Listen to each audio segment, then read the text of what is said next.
उच्च भूभागबाट उच्च दृष्टि, स्थानीयकै आवाज, स्थानीयकै समृद्धि। नमस्कार, तालचुइगढी संवादमा तपाईलाई स्वागत छ। म सचेत घिसिङ। तालचुइगढी संवादमा हामी विभिन्न विषयवस्तुहरू लिएर उपस्थित हुने गर्दछौं। राजनीतिक र समसामयिक विषयवस्तुसँग पनि हामी केन्द्रित रहनेछौं। अहिले विश्व महामारीको चपेटामा परेको छ कोभिड-19 का कारणले। अहिले विश्वभरका धेरै देशहरू कोभिड-19 कै कारणले लकडाउन अवस्थामा छ र नेपालमा पनि त्यसको प्रभाव परिरहेको छ। यसले नेपालको आर्थिक, सामाजिक र राजनीतिक यी सबै क्षेत्रमा पनि प्रभाव पारिरहेको छ। आज हामी नेपालको राजनीतिक विषयवस्तुसँग रहेर अझ रामेछापको राजनीतिक विषयसँग केन्द्रित रहेर संवाद गर्दैछौं। नेपालमा 10 वर्ष सशस्त्र जनयुद्ध भयो, अर्थात् 10 वर्षको लामो जनयुद्धमा धेरै नेपालीहरूले ज्यान गुमाए र त्यसको उपलब्धि भनेको अहिले लोकतान्त्रिक गणतन्त्रको स्थापना भएको छ। यसले व्यक्ति बीचको नैसर्गिक अधिकार भनौं यो वाक स्वतन्त्रताको रक्षा पनि गरेको छ गणतन्त्रले। अहिले हामी निर्धक्कसँग बोल्न सकिरहेका छौं। यो जनयुद्धको केही मुद्दाहरूमा पनि पर्छ। आज हामी 10 वर्ष जनयुद्ध, त्यसपछिको राजनीतिक घटनाक्रम र विशेष गरेर दोरम्बा हत्याकाण्डसँग केन्द्रित रहेर संवाद गर्नेछौं। संवादका लागि हामीसँग हुनुहुन्छ नेपाल कम्युनिस्ट पार्टी नेकपाका रामेछाप अध्यक्ष मैन कुमार मोक्तान मदन। उहाँसँग हामी रामेछापको समसामयिक राजनीतिक, दोरम्बा हत्याकाण्ड र अहिलेको राजनीतिक परिवेशसँग छलफल र विमर्श गर्ने प्रयास गर्नेछौं। सुरुमा म उहाँलाई स्वागत गर्न चाहन्छु। यहाँलाई रेडियो तालचुइगढीमा स्वागत छ। धन्यवाद। यहाँ मैले अघि नै धेरै पृष्ठभूमि पनि बताए। हुन त यो 10 वर्ष सशस्त्र जनयुद्धले नेपालको राजनीतिक र आर्थिक क्षेत्रमा केही परिवर्तन ल्याएको छ। तपाईँ पनि त्यो युद्ध अवस्थामा, जनयुद्धकालीन अवस्थामा चाहिँ भूमिगत हुनुहुन्थ्यो। यहाँको अनुभव र मैले बुझ्न चाहेको त्यो जनयुद्धको मुद्दा के थियो र अहिले यो जस्तो स्थायी र स्थिर राजनीतिक अवस्था छ अहिले चाहिँ, यो अवस्थामा तपाईले उठाउनु भएको सवालहरू के कति पूरा भयो जस्तो लाग्छ? खास गरिकन नेपालमा 2052 साल फाल्गुन 1 गते वर्ग सङ्घर्ष या वर्ग युद्धको उद्घोष भयो। अब त्यो उद्घोष गर्नको कारण के थियो भने नेपालका जनता गरिब छन्, नेपालको जनता भोकै छन्, नाङ्गै छन् र तिनीहरूले विशेष गरेर खास गरिकन घाँस बाँस कपास, शिक्षा, स्वास्थ्य, रोजगारीको ग्यारेन्टी गर्ने उद्देश्यका साथ नेपालमा भएको सामन्तवादी राज्य सत्तालाई पटाएर त्यसको सट्टा नयाँ जनवादी राज्य सत्ता स्थापना गर्ने उद्देश्यका साथ नेपालमा त्यो वर्ग सङ्घर्ष अर्थात् 10 वर्ष जनयुद्धको सुरुवात भएको थियो र आरम्भ भएको थियो। र अहिले त्यो कति पूरा भयो, त्यसका त्यतिखेर लक्षित उद्देश्यहरू कति प्राप्त भए, कति प्राप्त भएनन् भन्ने सन्दर्भमा चाहिँ अब नेपालमा राजतन्त्रको समाप्त भयो र गणतन्त्र स्थापना भएको छ र राजनैतिक, आर्थिक, सामाजिक अधिकारको हिसाबले अहिले सबै अधिकार प्राप्त भइसक्यो भन्ने छैन।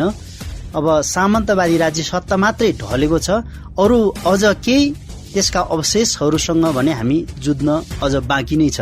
त्यसो भएको हुनाले अहिले सबै अधिकारहरू प्राप्त भइसकेको छैन, तर अधिक केही जस्तै केही अधिकारहरू भने हामीले प्राप्त गरेका छौँ। जस्तै गणतन्त्र आएको छ, धर्मनिरपेक्षता आएको छ, समावेशिता प्राप्त भएको छ। यी हाम्रा केही उपलब्धिहरू हुन्। तर यति मात्रै जनयुद्धको लक्ष्य थियो, यति मात्रै वर्ग सङ्घर्षको उद्देश्य थियो भन्ने होइन। हामीले नेपालमा घाँस बाँस कपास, शिक्षा, स्वास्थ्य, रोजगारी सहितको समाजवादी राज्य सत्ता स्थापना गर्ने हाम्रो लक्ष्य थियो। तर अहिले त्यो सबै कुरा प्राप्त भइसकेको छैन। त्यो प्राप्त गर्ने बाटोतिर देश अगाडि बढिरहेको छ, नेपालको राजनीति अगाडि बढिरहेको छ। भनेको केही जनयुद्धका मुद्दाहरू सम्बोधन भए पनि केही अझै बाँकी छ भन्ने यहाँको जुन धारणा हो? केही सम्बोधन भए केही हुन बाँकी छ। अब त्यसको निम्ति अझ हामीले अहिले सजिलैसँग त्यो प्राप्त हुन्छ भन्ने हिसाबले पनि हामीले सोच्नुहुन्न, किनभने त्यो विषयवस्तु हामीले उठान गर्दै र त्यसलाई कार्यान्वयन गर्दै जानुपर्नेछ। त्यसो हुँदाखेरि अहिले त्यो चाहिँ हाम्रो लक्ष्यहरू प्राप्ति गर्नको निम्ति अझै पनि हामीले मेहनत गर्न जरुरी छ। यो 10 वर्ष जनयुद्धपछि नेपालमा राजनैतिक उथल पथल भयो, जो गणतन्त्रको स्थापना सँगसँगै संहिताको पनि कार्यान्वयन अहिले भइरहेको छ। हिजो एकात्मक राज्य व्यवस्था थियो र अहिले संघात्मक राज्य व्यवस्थामा रूपान्तरण भइसकेको छ। तर पनि जस्तो धेरै स्थानीय सरकार र केन्द्र सरकार, स्थानीय सरकारमा पनि तपाईहरूकै पार्टीको नेतृत्व छ र केन्द्रमा पनि अहिले केन्द्र सरकारको पनि तपाईहरूकै पार्टीको नेतृत्व छ।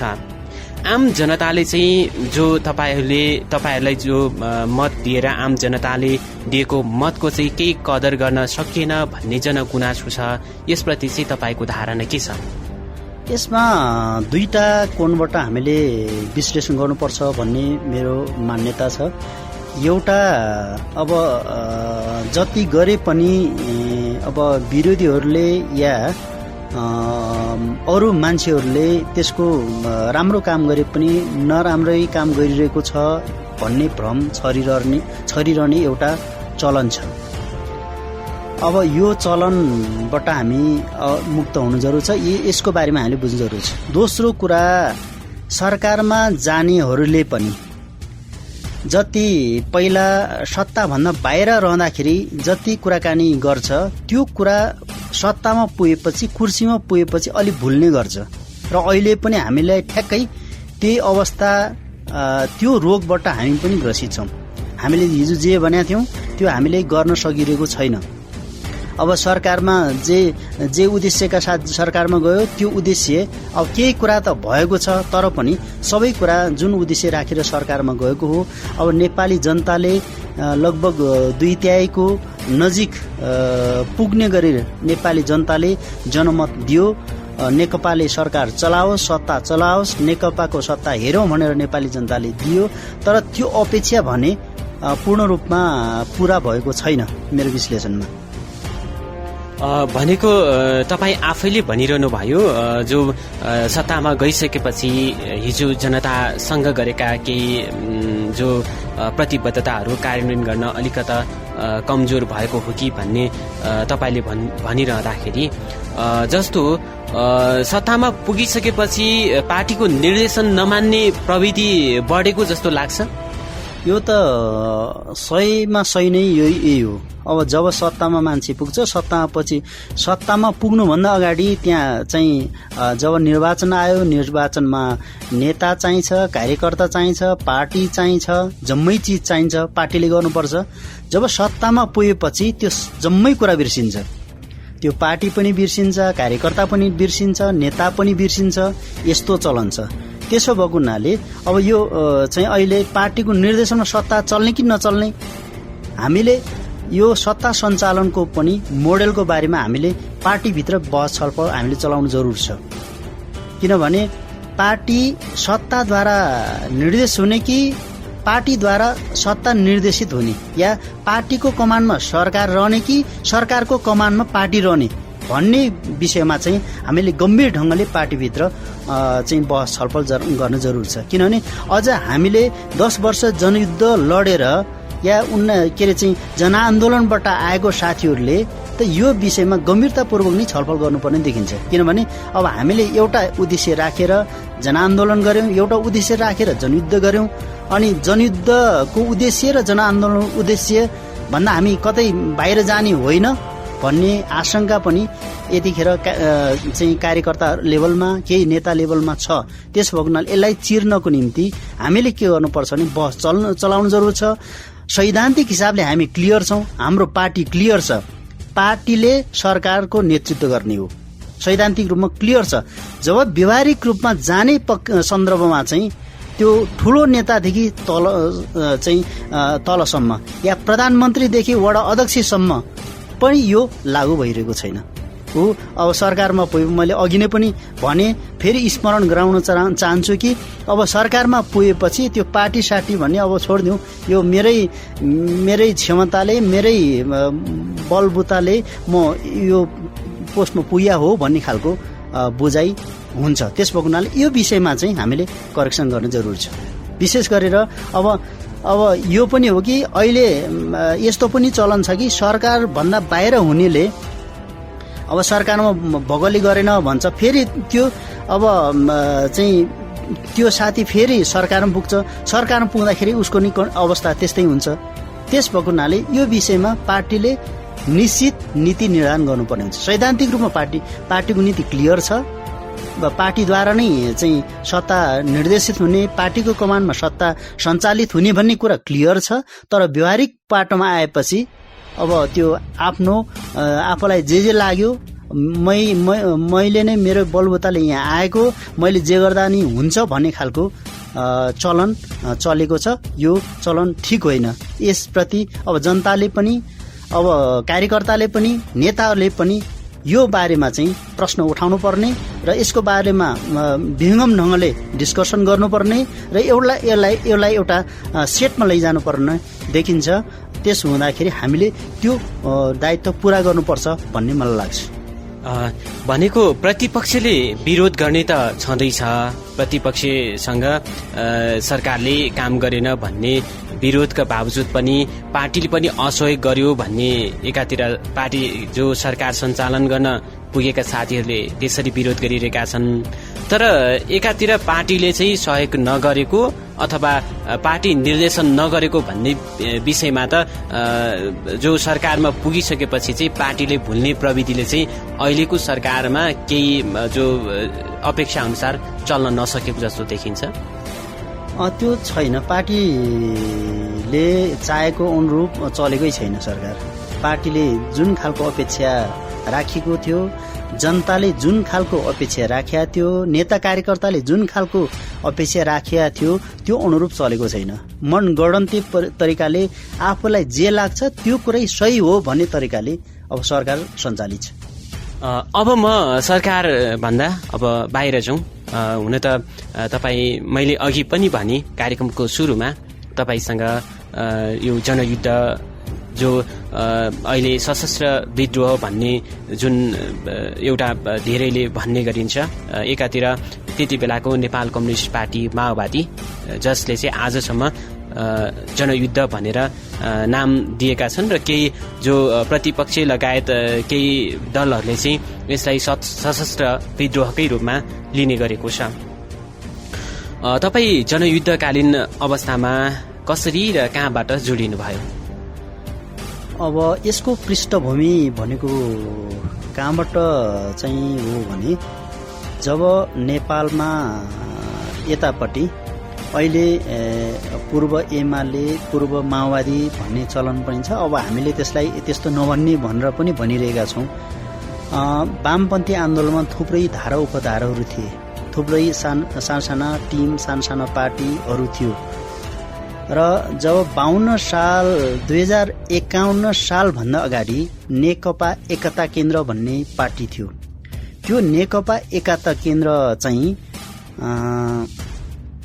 अब भित्र 2 लाइन सङ्घर्ष चल्यो। अब एउटा लाइनले के भन्यो भने, अब तुरुन्त नेपालको सन्दर्भमा तुरुन्त नेपालमा जनयुद्ध सुरु गर्नुपर्छ, नेपालमा हतियारबद्ध युद्धको सुरुवात गर्नुपर्छ भन्ने एकाथरी रह्यो भने, एकाथरी चाहिँ अहिले अलि बेला भएको छैन, शस्त्र ढङ्गले जानुपर्छ, जनयुद्ध होइन कि शस्त्र युद्ध गर्नुपर्छ भन्ने 2टा धारा आइसकेपछि 2051 सालमा नेकपा एकता केन्द्र फुटेर, अर्थात् नेकपा एकता केन्द्र विभाजित भयो। विभाजित भइसकेपछि एकातिर नेकपा एकता केन्द्र, एकातिर नेकपा माओवादी भनेर 2टा पार्टी बनेपछि त्यतिखेरबाट नै नेकपा माओवादीमा म चाहिँ आबद्ध भएर सम्बद्ध भएर म यता आएको हुँ। अब त्यसै गरी अब हामीले अब वैधानिक अवैधानिक त्यतिखेर मेरो खास गरिकन राजनैतिक पृष्ठभूमिको कुरा गर्ने हो भने मैले विद्यार्थी आन्दोलनबाट विद्यार्थी सङ्गठनबाट राजनीतिको आरम्भ गरेको हुँ र अहिले अब विद्यार्थी हुँदै अब फेरि चाहिँ सेना हुँदै पार्टी हुँदै अब आवश्यकताको आधारमा अब त्यतिखेर हाम्रो सैद्धान्तिक चाहिँ कुरा के थियो अर्थात् हाम्रो नीति के थियो तत्कालीन नेकपा माओवादीको भने अब कार्यकर्ता भनेको चाहिँ पेच किला जस्तो हुनुपर्छ, जता फिट गर्यो त्यतै फिट हुनुपर्ने, फिट हुनुपर्छ भन्ने मान्यता थियो।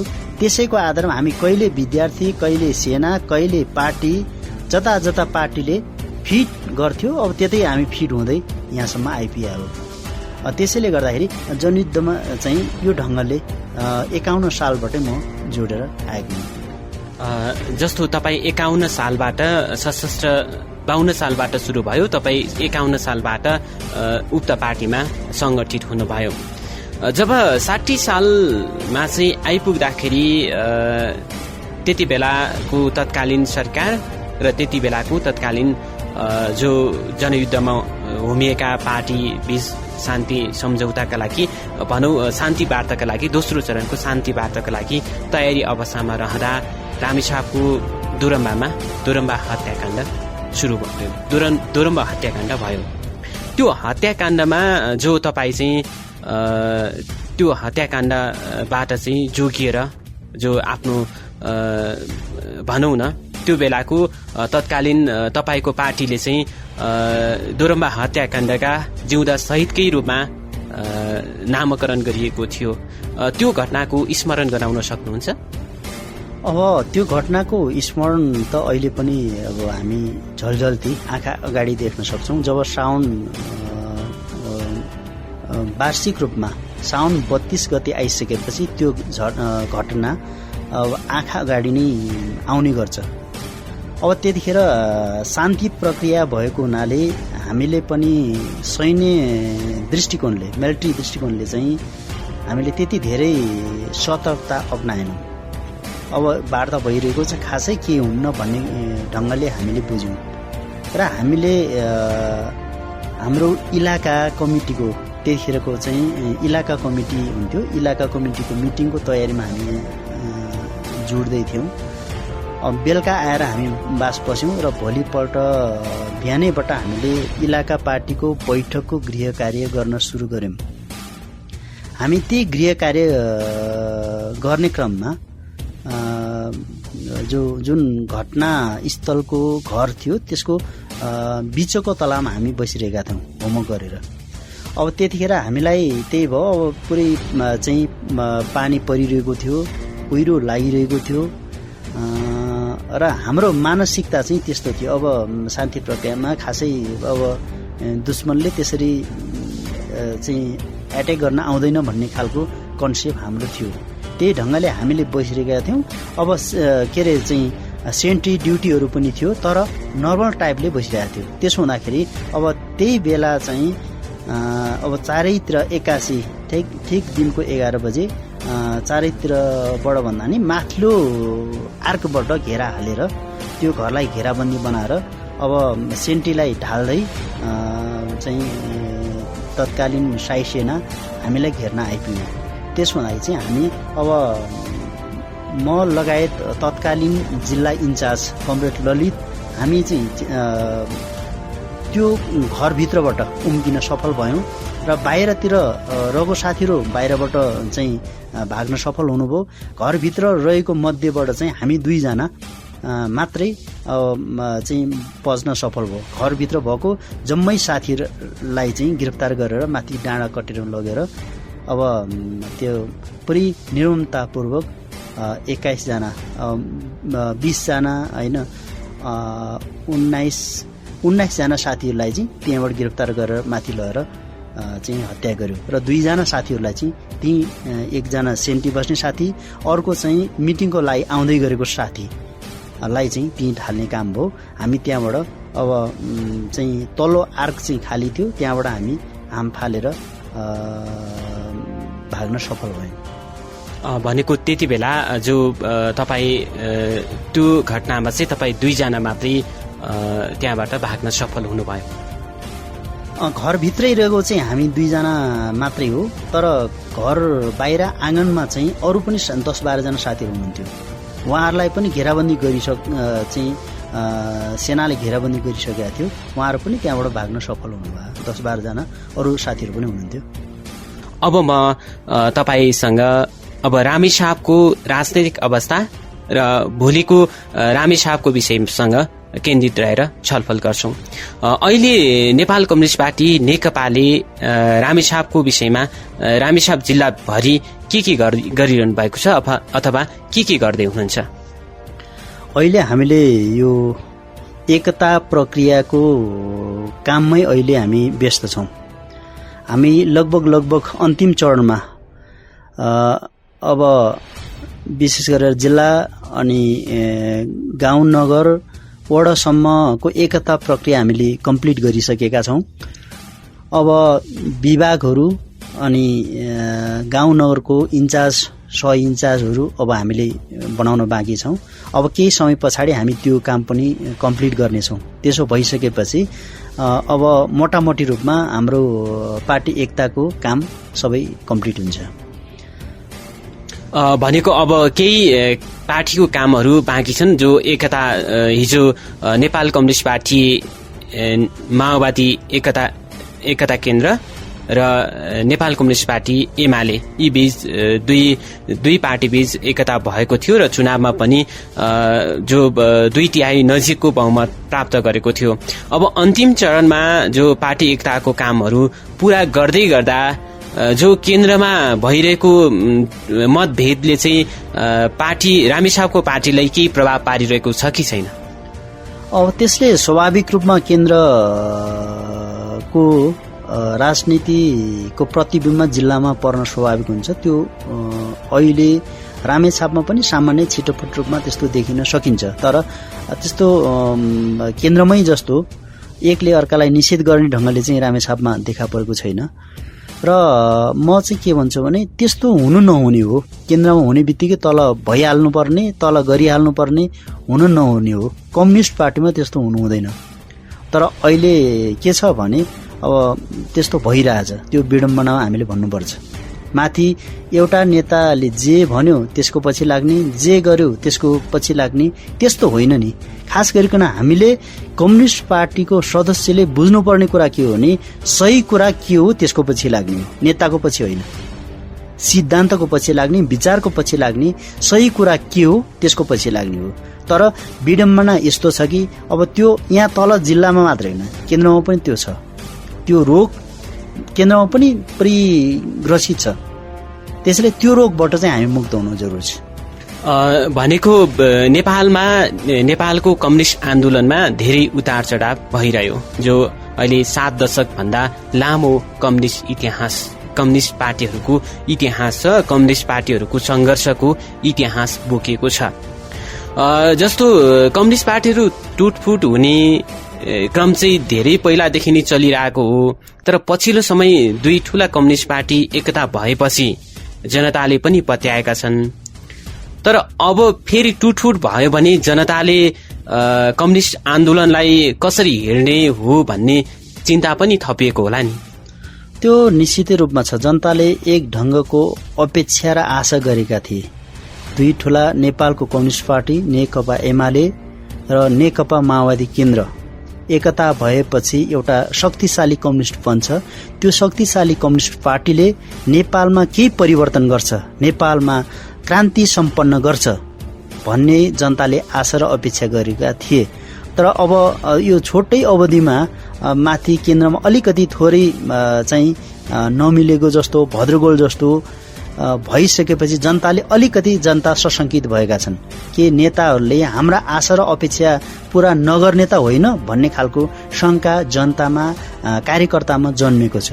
त्यसैले अब मेरो भनाइ के छ भने त्यो नेपाली जनताले, कार्यकर्ताले जुन आशा र अपेक्षा राखेका थिए, अर्थात् नेकपा बनेपछि नेकपाले नेपालमा क्रान्ति सम्पन्न गर्छ, केही न केही परिवर्तन गर्छ, जनतालाई अधिकार सुनिश्चित गर्छ, जनतालाई सुख सुविधा दिन्छ भन्ने आशाका साथ जनताले मत पनि दिए। त्यस पछाडि पार्टी एकता भएपछि त्यो आशा पनि राखे। तर अब केही समय बित्न नपाउँदै फेरि नेताहरूको चाहिँ अलिकति माथि नेताहरूले थोरै अब भए गडबड गरे। अब त्यो गडबड पनि यो किन भयो भन्दाखेरि विशेष गरेर बहस हाम्रो चल्नुपर्छ कुनै पनि राजनैतिक पार्टीमा या चाहिँ अझ क्रान्तिकारी कम्युनिस्ट पार्टीभित्र अन्तर सङ्घर्ष चल्छ र दुई लाइन सङ्घर्ष चल्छ। यसलाई स्वाभाविक रूपमा हामीले बुझ्नुपर्छ। तर त्यो अन्तर सङ्घर्ष चल्दाखेरि कस्तो हुने, त्यो अन्तर सङ्घर्षको स्वरूप कस्तो हुने भन्ने कुरामा चाहिँ हामी क्लियर हुन जरुरी छ। अस्वस्थ, भद्द, अभद्र खालको अन्तर सङ्घर्ष हामी चलाउनु यो अहिले छ्यापछ्याप्ती देखिरहेछ। मैले अघि नै पनि भने कि हामीले केलाई मान्ने भन्ने कुरा होइन, केलाई मान्ने भन्ने कुरामा हामी क्लियर हुनुपर्छ। हामीले सही मान्ने कि गलतलाई मान्ने। अब आफ्नो प्यानलको मान्छे भएपछि त्यसले गलतै गर्यो भने पनि सही हो भन्ने चलन हामी कहाँ छ। यो गलत कुरा हो, यसको विरुद्ध हामीले सङ्घर्ष गर्न जरुरी छ। यसको विरुद्धमा हामीले भण्डाफोर गर्न जरुरी छ। हामी विचारको पछाडि लागेको, कुनै एकजना अमुक नेताको पछाडि लागेको होइन नि त। हामी विचारको पछाडि लागेको, सिद्धान्तको पछाडि लागेको, सही कुराको पक्ष पोषण गर्नको निम्ति हामी लागेको हो। यो राजनीतिमा लागे त्यसको निम्ति लागे हो। हामी गलत कुराको भण्डाफोर गर्ने, सही कुरालाई स्थापित गर्ने, सही कुराको पक्षमा लाग्ने भनेर लागे हो नि त। तर भइरहेछ के भने पुरा आफ्नो नेताले चाहिँ साह्रै गडबड गरे पनि एकदम ठिक छ भन्ने यो अन्धभक्त प्रवृत्ति, हनुमान प्रवृत्ति भन्छ यसलाई। यो हनुमान प्रवृत्ति नेपालमा छ। यो हामीले यसमा धेरै करेक्सन गर्न जरुरी छ। फेसबुकतिर हामीले देखिरहेछौँ, मिडियातिर हामीले प्रत्यक्ष रूपमा बोलेर देखिरहेछौँ। ठुल्ठुला नेताहरू पनि पुरै एउटा चाहिँ नेतृत्वको विरुद्धमा खनेको देखिरहेछौँ। आफ्नो ठाउँमा अन्तर सङ्घर्ष हुन्छ। केन्द्रीय कमिटीमा केन्द्रीय कमिटी हुन्छ, प्रदेश कमिटीमा हाम्रो बीचमा हुनसक्छ, जिल्ला कमिटीमा हाम्रो बीचमा हुनसक्छ, अन्तर सङ्घर्ष हुनसक्छ। तर त्यसलाई स्वस्थ स्वच्छ प्रतिस्पर्धी ढङ्गले हामीले चलाउनु पर्ने हुन्छ। तर अहिले हामीले त्यो देखिरहेको छैनौँ र त्यो तल होइन माथिबाट देखिरहेको छैन। यस्तो छ। भनेको जो अन्तर सङ्घर्ष जो बाहिरी रूपमा आउनु नहुने हो, तर त्यो चाहिँ आइरहेको छ अहिलेको नेकपाभित्र। अब म थोरै अन्तर सङ्घर्षको कुरा गर्छु। हुन त यो बीचमा जस्तो नेकपाभित्र अहिले चलेको दुई लाइन सङ्घर्षकै कुरा गरौँ। एउटा पक्षले भन्छ महाधिवेशनबाट अध्यक्षमा चुनिएर आएका जो नेतृत्वलाई चाहिँ अहिले जो प्रधानमन्त्री अथवा पार्टी अध्यक्षबाट राजीनामा दिनु भन्नु गलत हो भनिरहेका छन्।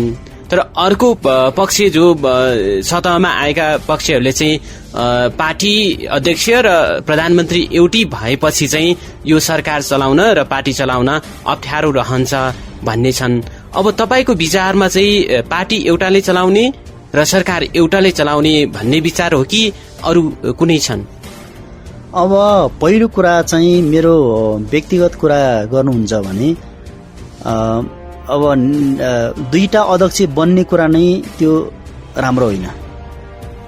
विश्वमा कहीँ पनि छैन कि कम्युनिस्ट पार्टीको दुईटा अध्यक्ष हुने। पहिलो कुरा त्यो नै भेटेको।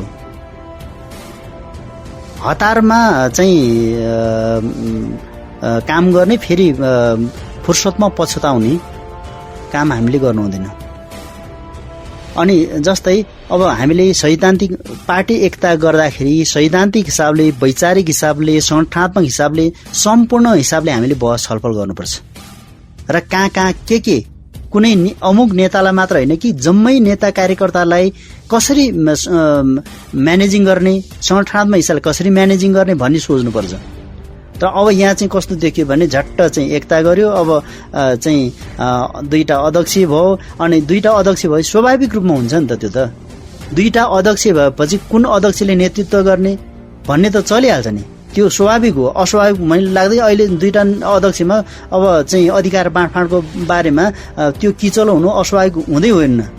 त्यसको जग भनेको के हो भने सुरुमा दुईटा अध्यक्ष बनाउनु नै त्यसको त्यो अहिलेको समस्याको जड हो। सुरुमै बहस छलफल गरेर बरु अध्यक्ष या सहअध्यक्ष, अध्यक्ष या उपाध्यक्ष बनाएको भए त यो समस्या आउँदैन थियो नि त।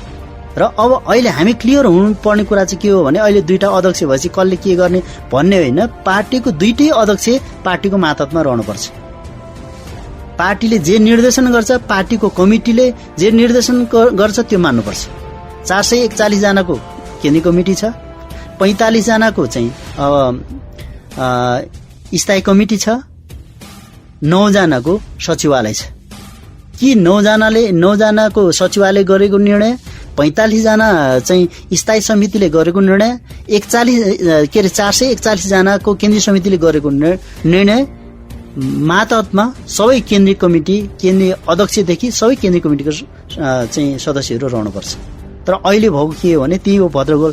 अब दुईटा अध्यक्ष छ, कसले भनेको कसले मान्ने भन्ने प्रश्न न हो। हुन त त्यो कम्युनिस्ट पार्टीमा त्यस्तो हुनुहुन्थेन, तर त्यो भयो नि त, दुईटा अध्यक्ष हुनु नि त्यो कुरा हो नि। त्यसैले दुईटै अध्यक्ष हुँदै जम्मै केन्द्रीय कमिटी चाहिँ त्यो निर्णयको, पार्टीको निर्णयको मातहतमा रहनुपर्छ। अहिलेको समस्या पार्टीको निर्णय जे गरे पनि मैले जे गर्दा नि हुन्छ भन्ने खालको प्रवृत्तिले अहिले यो समस्या निम्त्यायो।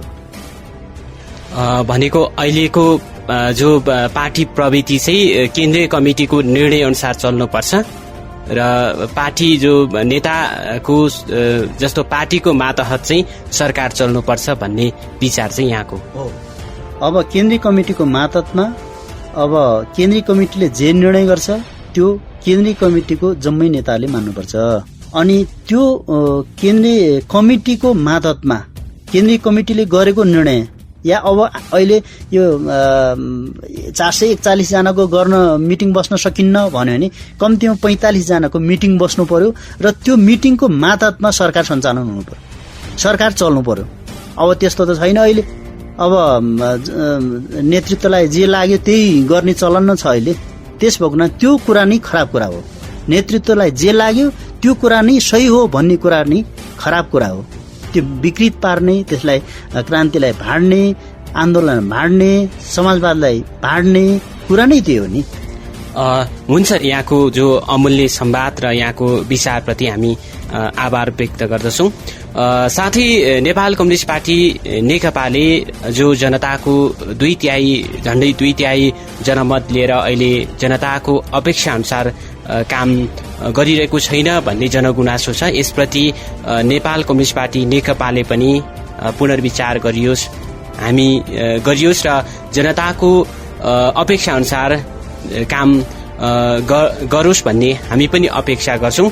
यहाँलाई यहाँको संवाद र विचारका लागि समय संवाद र विचारका लागि धन्यवाद। हुन्छ, उहाँ हुनुहुन्थ्यो नेपाल कम्युनिस्ट पार्टी नेकपाका रामेछाप अध्यक्ष मैन कुमार मोक्तान मदन। हामीसँग समसामयिक राजनीतिक विषय, अहिलेका नेपाल कम्युनिस्ट पार्टी नेकपाद्वारा सञ्चालित सरकार र जो जनयुद्ध र विशेष गरेर दोरम्बा हत्याकाण्डसँग विविध विषयसँग सम्बन्धित रहेर हामीले छलफल गर्यौं। यो छलफल तपाईलाई कस्तो लाग्यो कृपया सुझाव सल्लाह र प्रतिक्रिया दिन नभुल्नुहोला। जसका लागि हाम्रो ठेगाना हो कार्यक्रम तालचुइगढी संवाद, रेडियो तालचुइगढी 107.7 मेगाहर्ज, दोरम्बा रामेछाप।